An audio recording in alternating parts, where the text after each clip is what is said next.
abari muri Afurika, abari DRC nubwo hari imirwano, bimwe mwana uri kumfasha mu buzima busanzwe nowadays muri iyi minsi.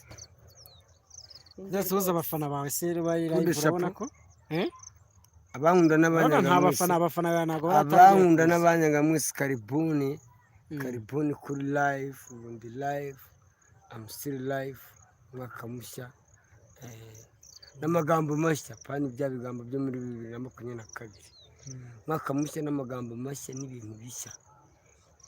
Uranyumva neza? I understand. Sheri kutababwira. Niwe mukunzi wanjye rero mumurebe. Nanjye uyu ni sheri wanjye, ndamwishimira, ndamukunda, ubu ndimo ndamufasha muri iyi minsi nyine tureba ukuntu twabikurikirana.